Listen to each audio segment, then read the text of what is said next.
Hello there, and welcome to Weird Music on the Glumberger channel. Strange show looking at unusual albums of all sorts of different kinds, right? So, in today's episode, we're returning to the world of strange cassette releases with genuinely one of my favourite albums that I've ever stumbled across just, right out of the blue, apropos of absolutely nothing at all. So, I don't remember exactly how I came across this particular record label, but earlier this year, 2024, at some point, I found myself browsing the discography of Grumpy Records, a very strange digital imprint of experimental audio. So to my surprise, when checking out this label, I saw that they had one piece of merchandise available on their Bandcamp for a stupidly low price that shipped out of the UK as well. One thing led to another, and now I am what I would genuinely describe as the proud owner of this very strange physical release. Rather excited to discuss this one, so today I present Mundane Behaviour by Project Mycelium.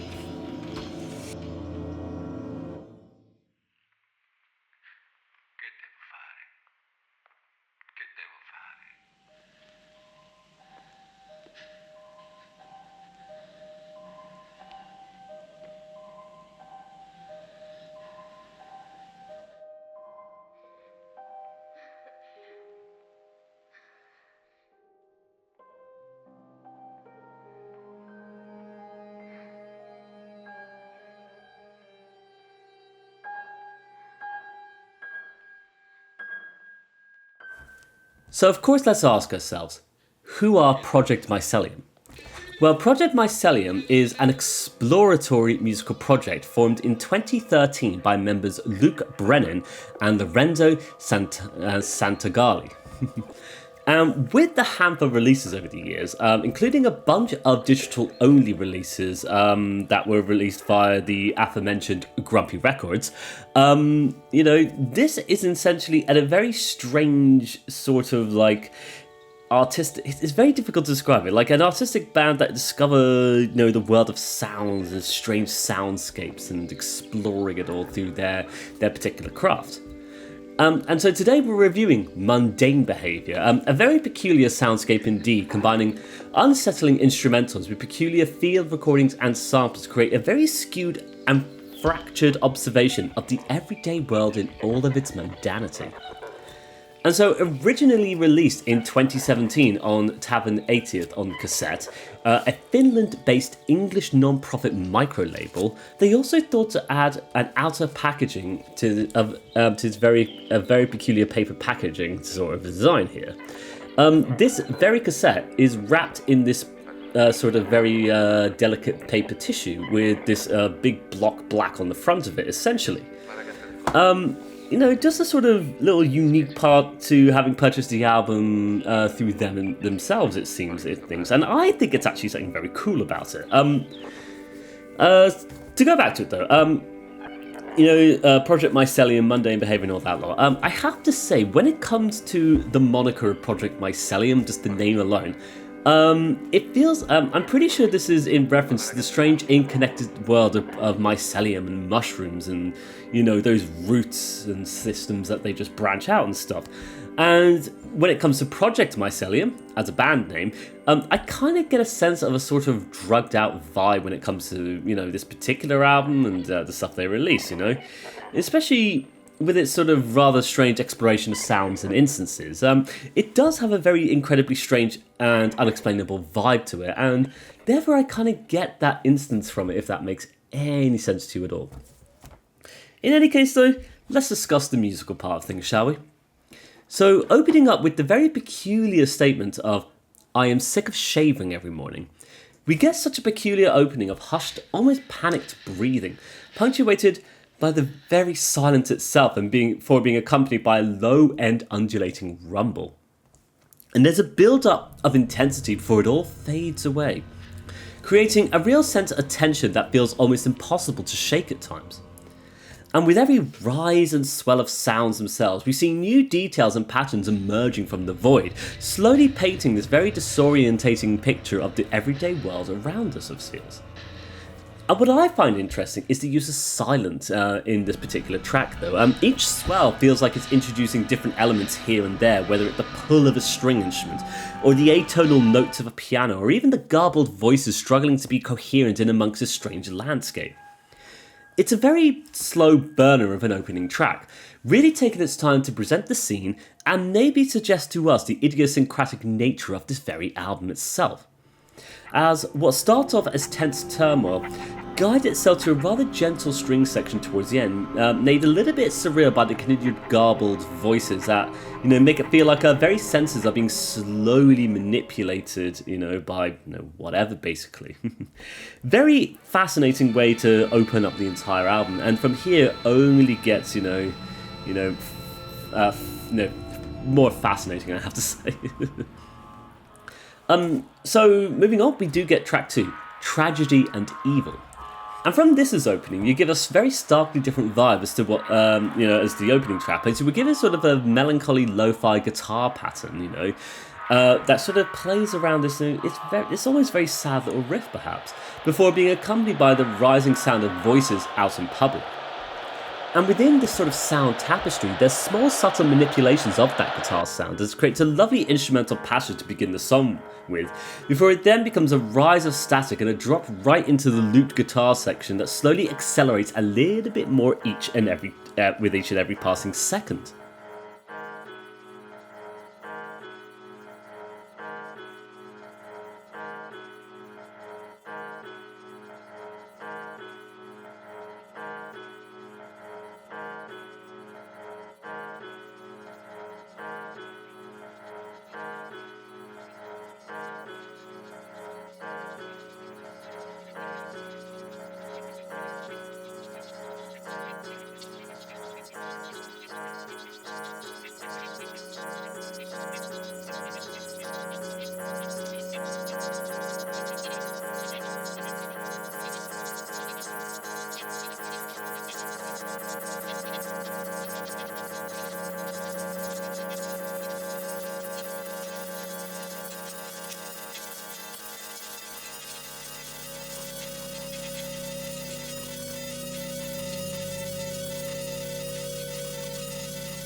And the looping creates a rather disorientating moment, especially as it builds and builds and builds the more you hear this particular track, and especially when it devolves into a turmoil of lower clicks and feedback. It's a fascinating shift in the atmosphere that places us back into this sense of confusion and disorientation, just wondering, where are we, what is it we're perceiving, and what is even going on? And it continues to pull you into that sense of confusion before it then all fades down to a long undulating low-end rumble, leading us straight into the next track of Find Their Own Bass. So dominated so much by those bassy drones and rising notes of feedback, it feels like after trying to comprehend a sense of everything, rushing and morphing before our very eyes, we've instead become stuck in that very place in time for the briefest of moment and just having that stretched out for ad nauseum. I like this one though, like the lovely little drone, to be perfectly fair. There's something very chewy and satisfying about the tonality of it. And when we do find ourselves in a very melancholy landscape, when the composition guides itself into its next movement, a sad effect-laden piano playing a very sad melancholy tune of sorts, all washed out with the fuzzy details and effects.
And it feels almost existential, like the memory of something awful just suddenly taking a hold of you, running its gamut of emotions throughout your entire body as you feel that rise of anxiety and panic and fear and just tension that all comes with it, of course. Especially, though, when you get an instance of field recordings, punctuated by the panicked screaming of a woman, it feels, It just creates such an unsettling and uncomfortable vibe that is, very terrifying but oddly fascinating in its own right. A menacing darkness within the very album experience, and to be fair, especially with the sort of, terror of the screaming, I'm reminded a little bit of Girl with Basket of Fruit by Shushu, of course, here, how they use, the terrifying anguish to great effect in presenting, very dark emotions. Of course, the album moves along though. We get the next track of The Behaviour of Japanese Men on Elevators, a title that just paints an entire picture in our minds, of course, doesn't it?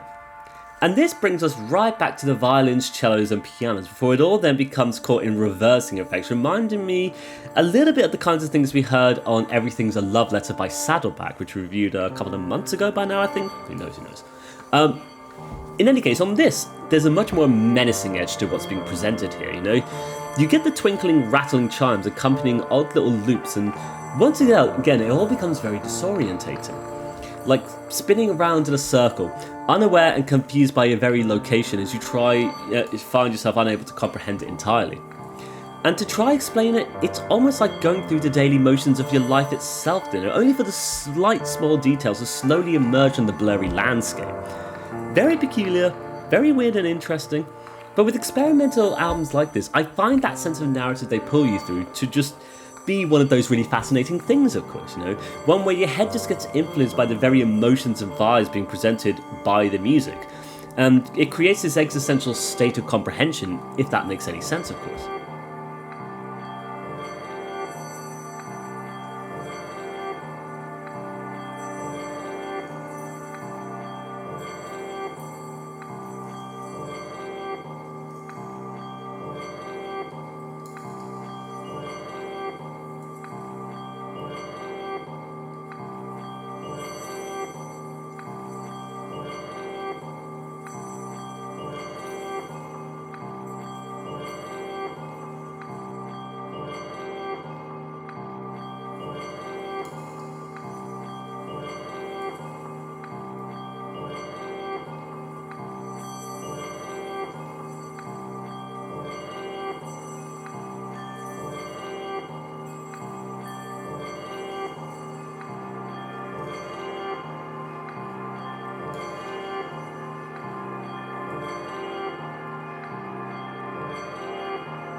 力を持っているのだ。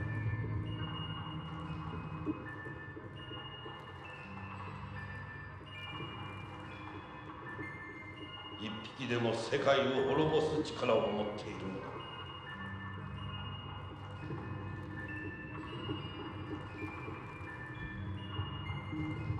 力を持っているのだ。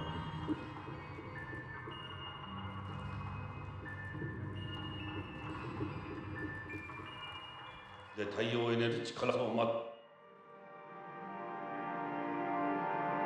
セク力を持ってそう待つ海洋セク力を力セク一匹で太陽エネルギー力を待ってセクあいつはそらしい力を持ってそう待つ海セク力を持っていたの。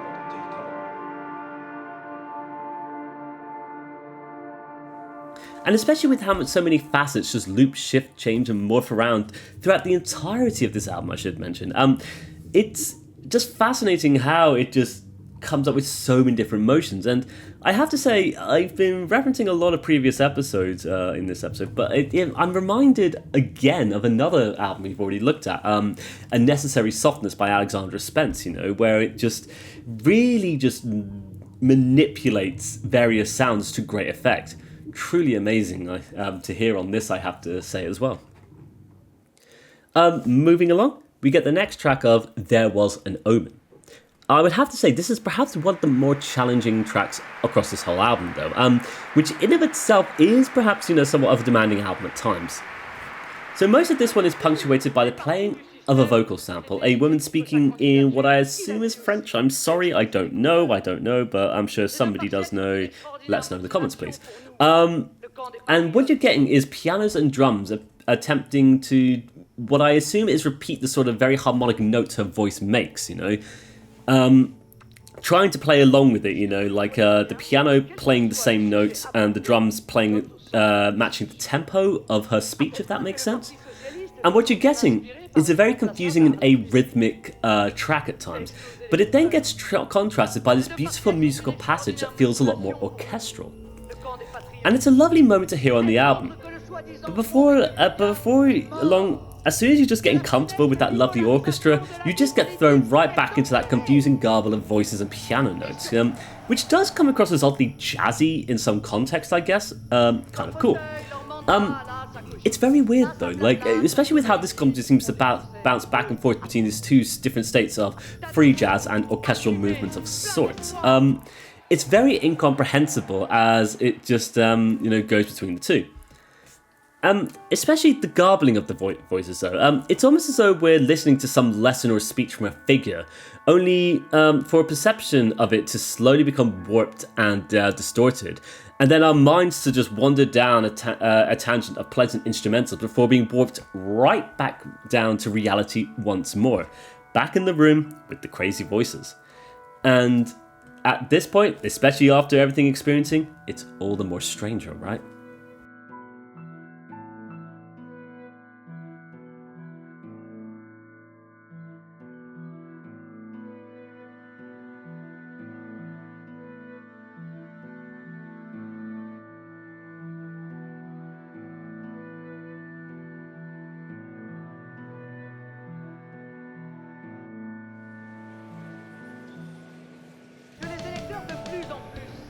Adhère à nos idées, que le vote Front National, moins encore que les autres, n'est un vote protestataire, mais au contraire. Adhère à nos idées, que le vote Front National, moins encore que les autres, n'est un vote protestataire, mais au que les autres n'est un vote protestataire, mais au contraire, qu'il est un vote positif, d'adhésion, assumé. La vie des Français au Front National, c'est d'être incontournable, puisque vous le voyez bien. Quel que soit le sujet abordé, nous sommes au centre des débats. On parle de nous sans relâche. To move swiftly along, we get the next track of By a Witch, a short little instrumental passage consisting of very peculiar tones and loops that feel a lot like a further pushing of the state of confusion that we've experienced so much of in this album. And on this one, there is sort of an odd, amusing little melody in the background, but it's accompanied by such unusual audio samples that seem to fight against it almost. You get kind of lowercase static, looping notes, drones, and I feel like at this point, it's here where, after everything we've heard, our brains are just truly fried now. And just when you think you're comfortable with what's being presented, or you're able to sort of just sit back and accept it all, the composition takes a left turn on this one though.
Before we close off, we do get one more track, though, of course. One more dive into the warping of the everyday mundane. Weird as heck, but a very fascinating name for this one. Down the pornography food chain. So this one, it starts off a lot more subtly, featuring lowercase rumbles, intermittent gliding of vocal chant, and I think strings from time to time as well. And it feels almost like after everything we've experienced, we're kind of just watching ourselves once again in this out-of-body experience, just observing the subtle shifting and changing of the landscape all around us. And this one feels rather radical with it all, though.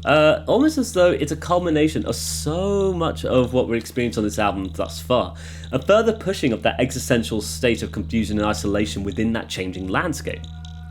But what I like is on this one you get so many different musical moments, all drawing from the abundance of sounds that we've heard before, though, creating an experience that is, at this point, being at the very end of the album, it sort of has an odd sense of nostalgia attached to it, especially after having heard everything previously. Perhaps it's been done very purposely, with this being a sort of moment of contemplation, of sitting down and considering everything exactly as for what it was, and everything that we have experienced up to this very point.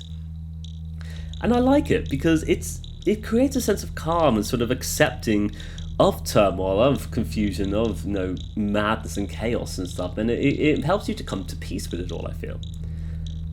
But to be fair, just when you think that you finally got your head around it, and when it all just starts to make sense and you're finally at peace, the album just ends. And so, I have to say, genuinely a fascinating album for me. I think there's a lot of sort of experimental sound journeys we've come across from time to time on this channel. But this one seems to be doing something really special with the experimental notions. To sort of dissect it on a basic level, it's a smorgasbord of disparate sound sources, from field recording to samples to actual instruments as well, all combined in a way that I would argue doesn't really lean towards melody, but rather the telling of strange and enigmatic stories. And throughout the entire album, you're presented with so many different parts that all just add up to the whole. A constantly changing journey that never adheres to just one musical idea, and instead presents to this almost collage-like track listing that all results in the painting of a much larger and grander picture. But for me, it's the vibes that permeate throughout the album that I find so fascinating on this one, though, and so much of it is menacing and sinister, very mysterious, but it all feels like the incredibly unusual fractured expression of the everyday itself, the mundanity of existence in all of its facets. But as well, how incredibly strange all of that is when you actually just hone in on the particular details of it. And for me, it's the kind of stuff that would just normally blur past in life without a second thought. But when given some consideration, it's actually incredibly strange and existential in its own right, I feel.